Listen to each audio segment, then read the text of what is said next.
Well, hello, I'm Dennis McCuistion, and today I am so glad to have one of my friends and the best financial writer in America, in my opinion. His name is John Mauldin. Perhaps you've heard of him.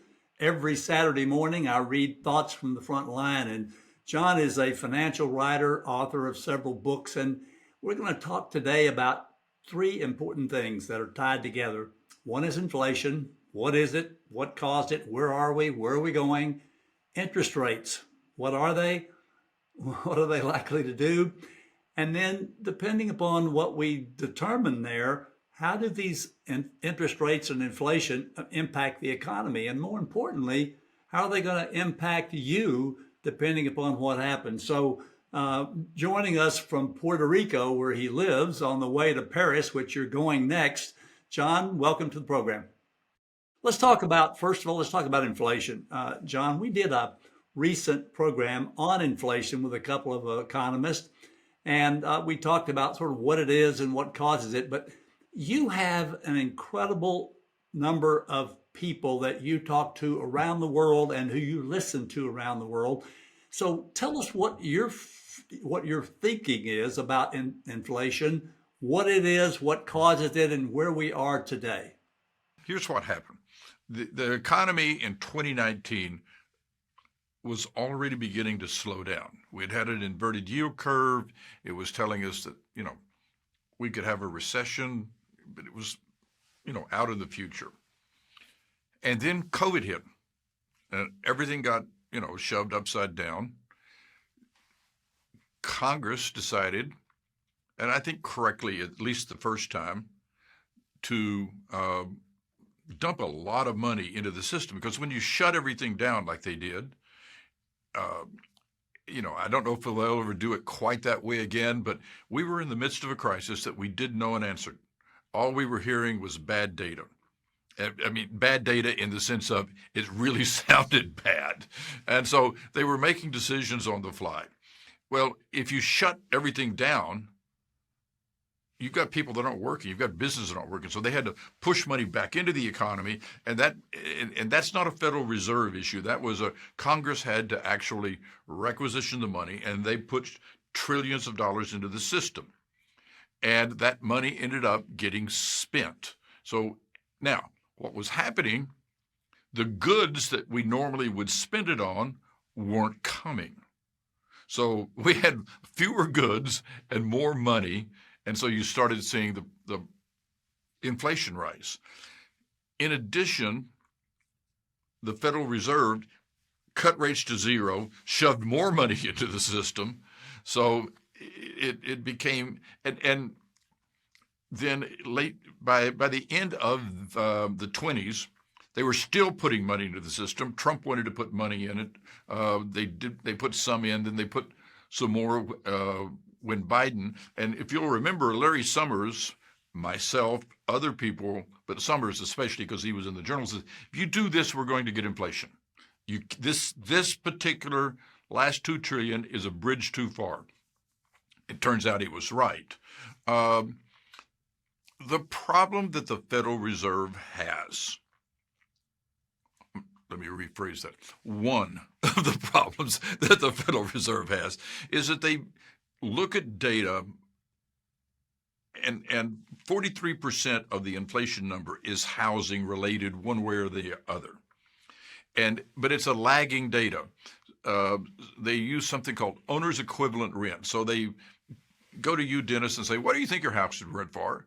And you give them a number, and that's, and they do this tens of thousands of times. And so they get this concept of what rent is. They also look at leases and apartments and so forth, and they come up with this number. John, let me stop you there for just a second. I'm going to bring you back to that, but let me make sure that I understand for that viewer what you're talking about. You mentioned a couple of things very important. First, the government through fiscal policy spent a lot of money, and the Fed through monetary policy threw a lot of money in. Correct. Both of those things, right? Right. Okay. And then you mentioned something just in passing I'm going to ask you to focus on when you come back to the real estate aspect, and that is the idea of the lag time between doing something from a policy standpoint and inflation showing up later. And now you're talking about the components of either CPI or PCE, and you can explain to that viewer what those are, about those components and why inflation is what it is today. Go ahead. Well, what happens is for a lot of goods, a lot of service, it's real time. I mean, like whatever happened this month, this is the data you've got. Energy prices are real time. They don't homeowners because they basically say the price of a house went up 12% just to make it easy this year. They're going to accrue 1% a month. So let's say that the home prices went up. Well, they're only accruing to their inflation number a portion of that. And so over time, so what happens is it's a lagging number. So even as myself and others, Larry Summers, we were saying, wait a minute, you can see the home prices rising. We're clearly going to have an inflation problem. You need to start raising rates and you need to start stopping the quantitative easing. They didn't do that because the actual headline numbers weren't showing it. But that's because it was lagged. And so they didn't start raising rates until as my dad would say, the horse was out of the barn and already into the North 40. And then they didn't start, honestly, they shouldn't start cutting rates right now, but it's a lagging issue. I don't know that they need to raise any more.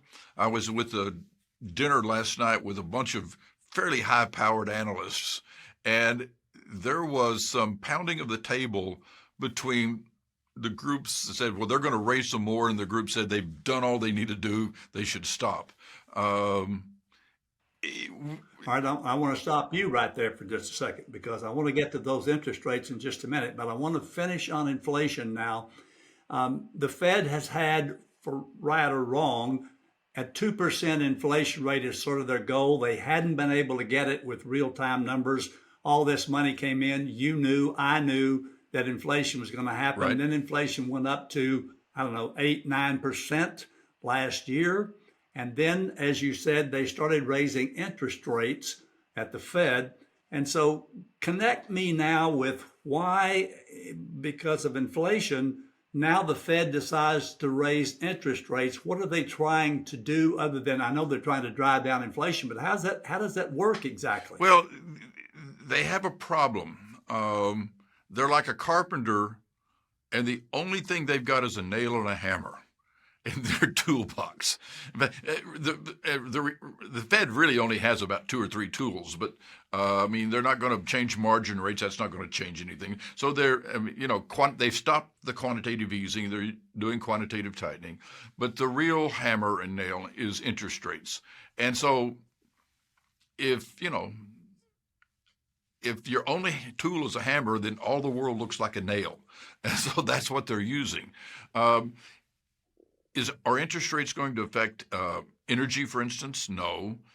It's affecting housing, but not as much as you might think this cycle. Because something like 90% of Americans who have a mortgage already have a mortgage, and it's, the big bulk of that's under 5%. So you don't want to sell your mortgage, because you've got cheap rates. I mean, when I left Dallas, 5, 6 years ago, I left a 2 3/8 mortgage on my home, and I had to go to Puerto Rico, and all you could get there at the time was 6%. So I hated giving up that free. Well, a lot of people don't want to sell their homes now because they've got free money or cheap money.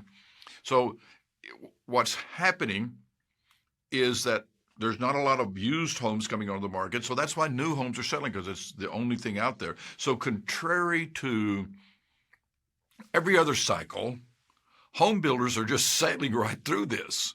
Now, they're having to adjust by down points. They've got to do things. But as businessmen, their businesses, they're running them quite well because they're kind of the only real game in the block is getting a new home. Yeah, you stopped me again, John, because as you just said, though, if I'm going to buy a new home today, I've got to buy it at 5.5 to 7.5, depending upon my credit rating. So I can't buy as much of a house Right. with my present income. And as you said, the people who like to sell don't want to get rid of their home because they've got a low mortgage rate on it. But the interest rates and inflation have apparently worked a little bit, because now we've got inflation coming down to where people are talking about it being closer to 3 to 5% right Right. now. And I want to know, do you think inflation's running at 3, 4, 5? What do you think? Well, And then I, more I think I importantly, think we're you it's had a graph recently that showed that it's going to continue to go at 3 or 4 or 5%. Why? it's part of the lag effects, part of energy 7%, and we're watching energy is up now 20%. So that's going to throw a bit of inflation in. I think inflation by the end of the year, and you have to. I don't want to get too deep into the weeds, but you look at where it was a year ago, and then you start playing with it. I think inflation is going to be closer to 4% than 2% at the end of the year. Eventually, 2024-ish, 2025-ish, we'll get back into a cycle. We'll get back into a disinflationary cycle, and we'll see 2% or lower inflation. But that's going to be a while. It's not going to be this year. And so the Fed's going to keep things higher for longer. They're going to continue to use quantitative tightening, and but we as consumers, because if you want a job, you can get a job. We're spending money. We still got money saved from all of that federal money coming in. So we're buying services. We're buying experiences. So the economy is still humming. I mean, the forecast for the third quarter from the Atlanta Fed we were looking at last night that just came out, they're projecting 4%. I mean, that's a monster number. And the Fed is not going to be in a mood to cut rates let me rewind. When they first started to raise rates, I said the Fed funds rate would go over 5%, and they wouldn't stop until they got employment to 5%. I was right on one. I was right about it going to 5%. It's now at 5.5%. It may go higher, but the employment thing has surprised not just me, surprised everybody. A 3.5% employment number is historically so low that it might as well be the lowest we've ever had. Let me get you to focus then on how these things are affecting the economy. For instance, there is a number that you focus on and I focus on, and most folks in the financial area focus on, and that's something called an inverted yield curve. I'm going to get you to explain that, but before you do, you mentioned two terms that are, again, our viewers are smarter than any viewers in the world. They probably know what quantitative easing is and quantitative tightening happens to be. But just in case there's one viewer watching, John, very quickly, give me quantitative easing versus quantitative tightening, and then we'll go to this idea of inverted yield curve. Okay. And while we're doing that, I'm going to kind of explode a myth as we can. The Federal Reserve does not print money. Okay? Now, they can make money to buy bonds. That's what they do. So if you own a government bond, they go into the market and say, here's our price. You can sell that government bond to the Federal Reserve. That means the Federal Reserve is putting cash into the system.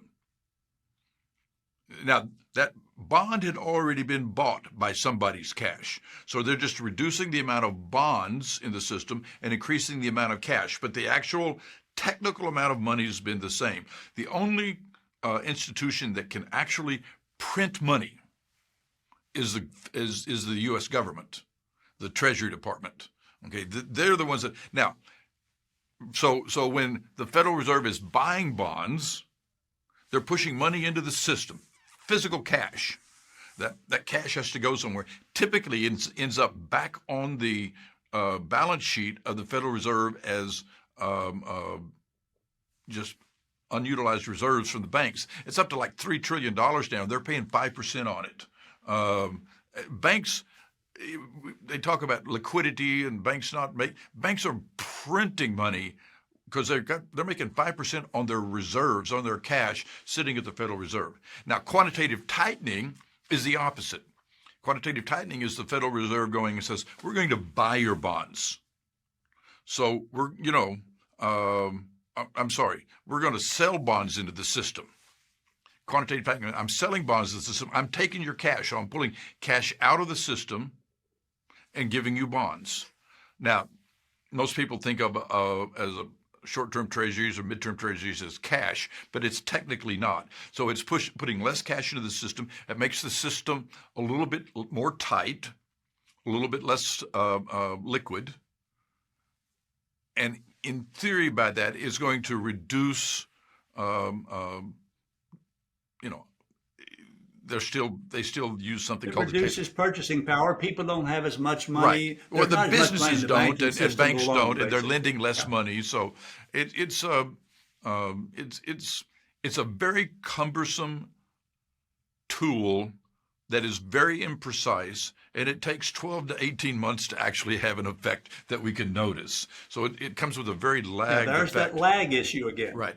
It's, Right. Now, John, before I get you to the inverted yield curve, let me explain to that viewer my favorite definition of quantitative easing. And they started this a lot, as you know, back in the crisis, 2007, 2008, where the Fed was buying a lot of bonds.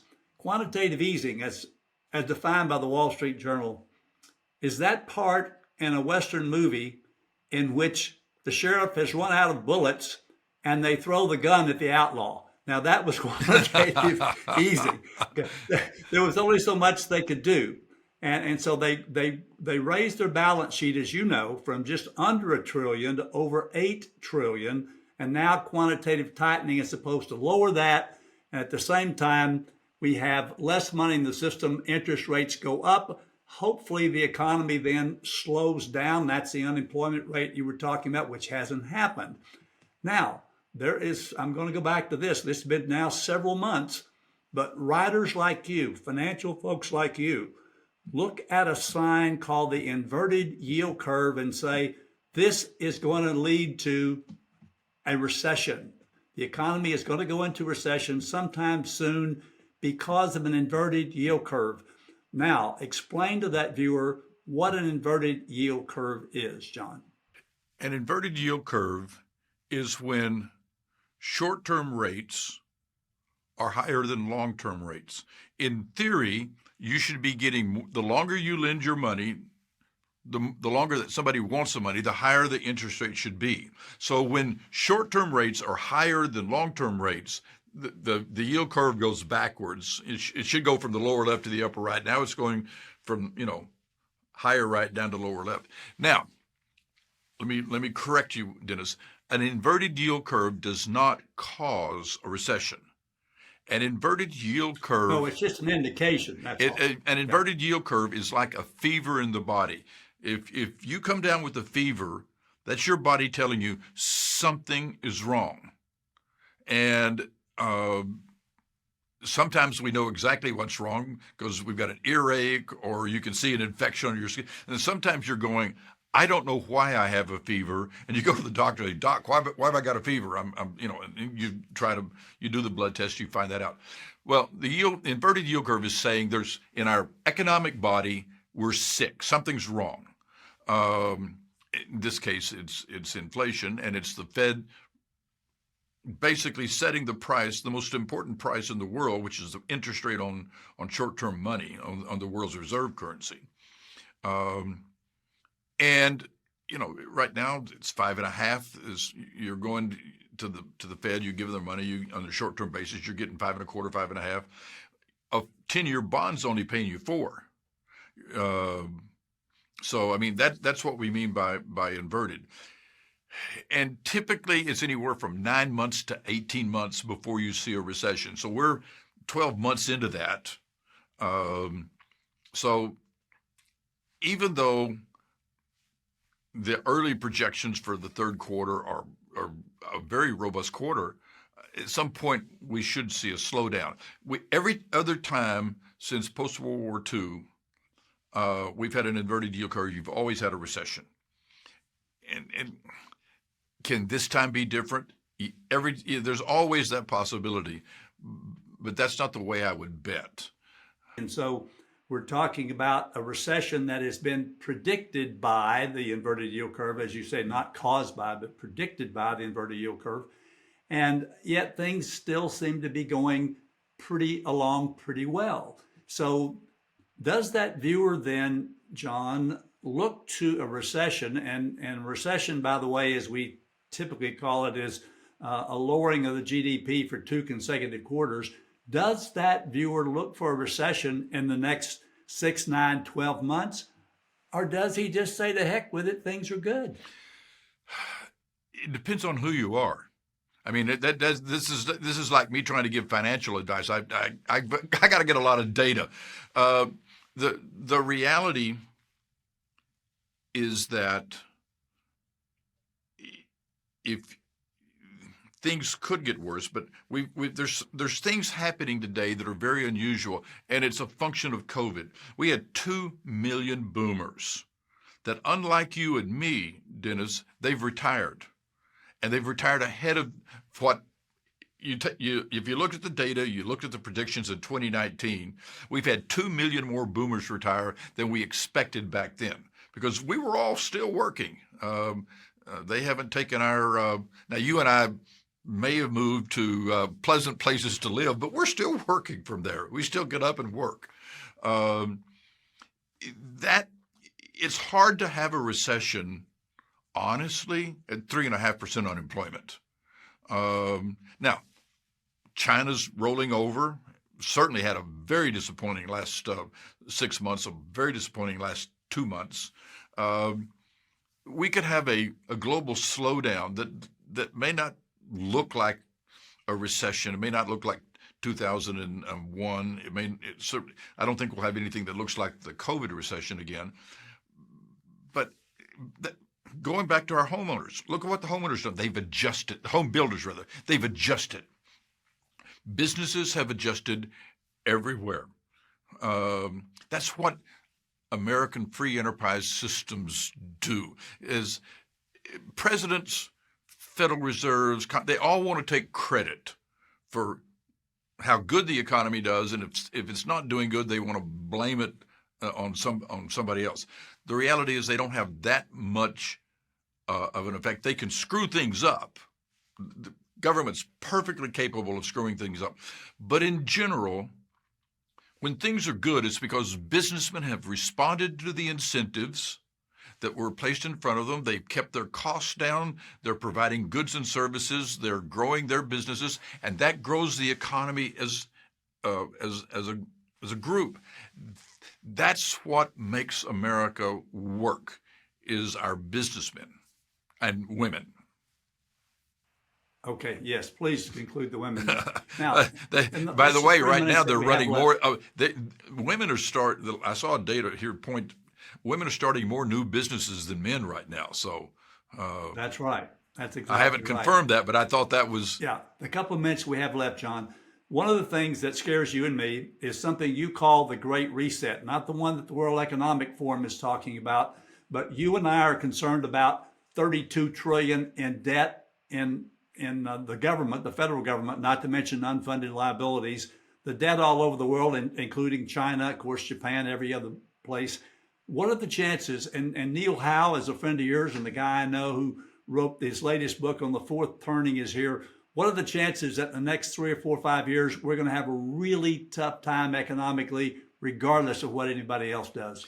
Well, I'm doing a whole series, and I don't want to be too self-promotional here, but you can get my letter. Just Google John Mauldin, go to Mauldin Economics, and subscribe to Thoughts from the Frontline. It's free. But starting 2 weeks ago and then going through all of August, I'm writing on cycles. Neil Howe's fourth turning cycle is generational cycle. We'll be talking about George Friedman's military geopolitical cycle, Peter Turkin's cycle of elites. Very fascinating, where he goes back for 10,000 years. So and what he argues is when you get too many people at the top of the pyramid fighting for too few jobs, then you end up with a crisis in a society. It's a fascinating thing. And my own view, what I called way back before Davos picked it up, I call it the Great Reset. We're going to have to rationalize the amount of debt. Today it's $33 trillion. By the end of this decade, we're looking at $50 trillion. If you're talking 4% interest rates, that's $2 trillion in interest. That's a third to a half of what our GDP will be back then. That's not sustainable. So we're going to have to rationalize our debt. We're going to have to rationalize our budgets and our expenditures. And by the way, rationalize is a nice word for we're going to upset the apple cart. We're going to have to cut spending in places that we don't want to cut. We're going to have to increase taxes in places that we don't want to increase. People are not going to be happy because we've gone way past the time when we had good choices. We're going to get to a place where the bond market is finally going to wake up and say, that's it. We're not giving you any more money. John, Then you're exactly right about that, I'm afraid. And unfortunately, I've got to rationalize the time because we're out of it. I really appreciate you. They need to subscribe to Thoughts for the Frontline from John Mauldin. And let's get Thank back you together. for And joining us as always. We'll get back together. And Yeah. we'll catch up on this in a few months or a year. We will, because the perspectives that you've given us are always what we talk about here when we talk about things that matter with people who care. So thank you for joining us.